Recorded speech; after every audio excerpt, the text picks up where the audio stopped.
সাজেক ভ্যালির যতগুলো ট্র্যাডিশনাল খাবার আছে তার মধ্যে অন্যতম এবং জনপ্রিয় একটি খাবার হলো ব্যাম্বুটি।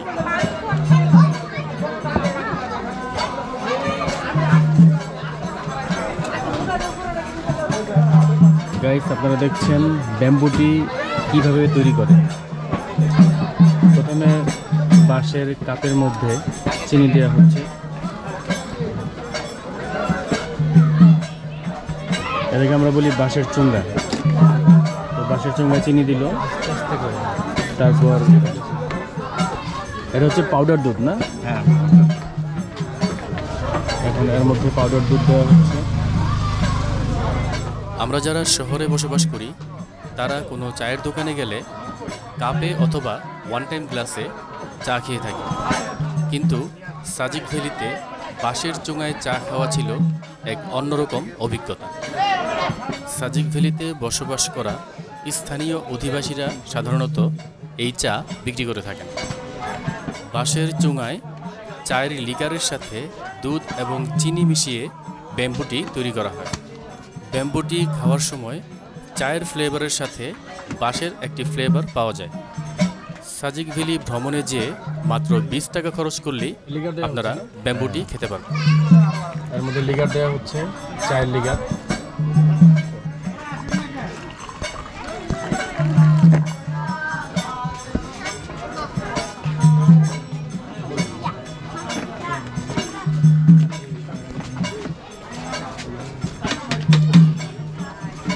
তারপর ঘুটা।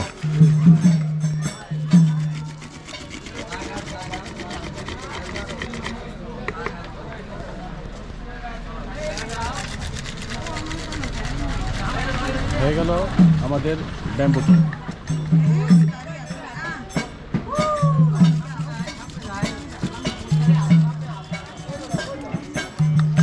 এটা কি আপনাদের বাসা না? জি ভাই। তো এই বাসায় আপনারা থাকেন? তাই না? চিয়ার্স। তো গাইস, সাজেক ভ্যালিতে ব্যাম্বুটি খাচ্ছি।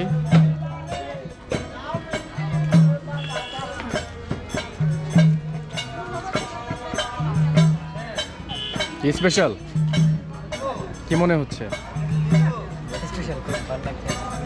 স্পেশাল এটাই যে বাঁশের চুঙে চা খাচ্ছি, এটাই স্পেশাল, আর কোনো স্পেশাল নাই।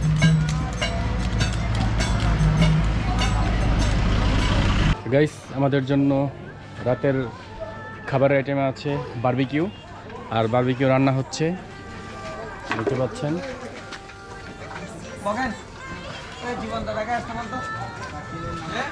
আর এই পাশে দেখতে পাচ্ছেন ব্যাম্বু চিকেন।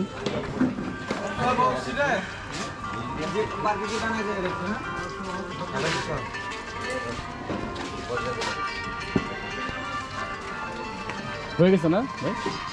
মোটামুটি ওই যে 5-7 মিনিট 10 মিনিটের চপগুলো দিবে তো। ও, আর একটু লাগবে। মশলা যা দেওয়া দিচ্ছে আর কি, এখন সসটা দিচ্ছি। তো আমরা বসে পড়ছি, আর হয়তো 7 থেকে 8 মিনিট লাগবে।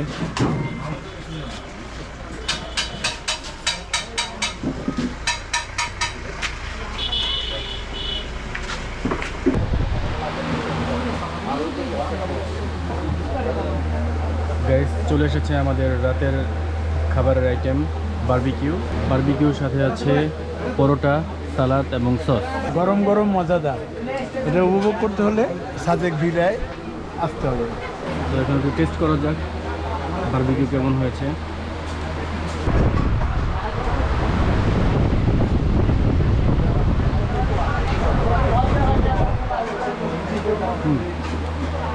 কেমন ভাই? খুব মজা।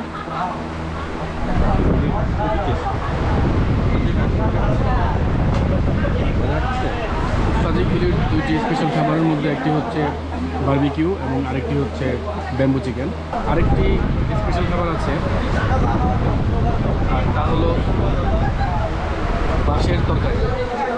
তো বাঁশের তরকারিটা আমরা এখনও পাইনি, কিন্তু বারবিকিউ এবং ব্যাম্বু চিকেন দুটোই খুব সুস্বাদু এবং মজাদার। কেমন লাগছে বারবিকিউ? বলো। মজা, অনেক মজা। অনেক মজা।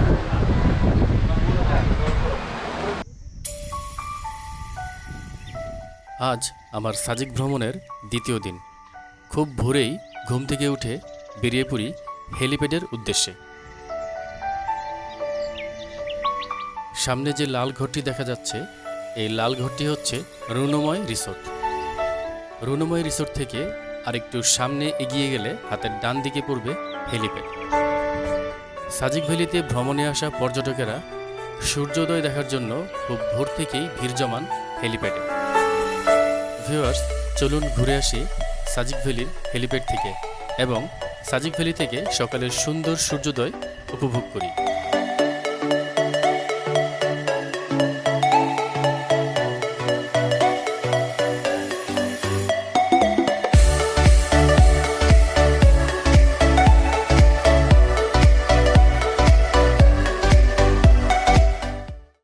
গাইস, এই হচ্ছে কাটাঘড়ি সাজেক ভ্যালির। এই কাটাঘড়িটি সূর্যের সাহায্যে সময় নির্ধারণ করে থাকে। আর এই হচ্ছে কাটাঘড়ির স্টাইল।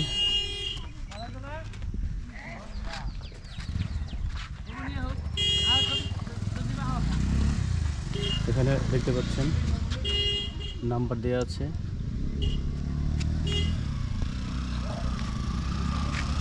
আর এই তীরটি ওইদিকে দেওয়া আছে। এই ঘড়িটি যদিও এখনও ব্যবহৃত হয় না, তারপর একটি স্মৃতি হিসেবে এখানে রাখা আছে সাজেক ভ্যালিতে। এই কাটাঘড়িটি হেলিপ্যাডের পাশেই অবস্থিত।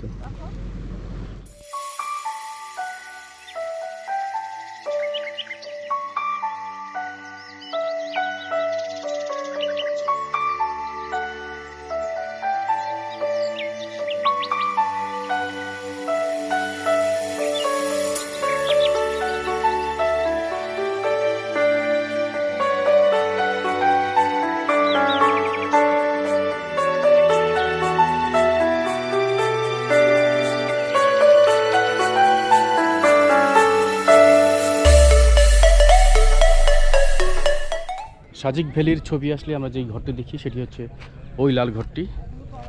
ওটি একটি রিসোর্ট। গাইস, এই হচ্ছে রুনময় রিসোর্ট।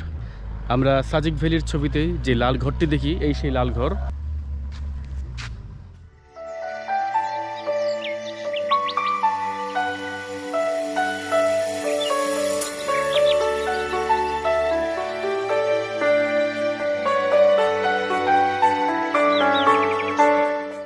এই হচ্ছে হেলিপ্যাড।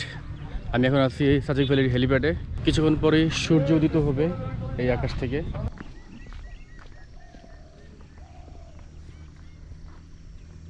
গাইস, দেখতে পাচ্ছেন সাজেক ভ্যালিতে এইমাত্র সূর্য উদিত হচ্ছে।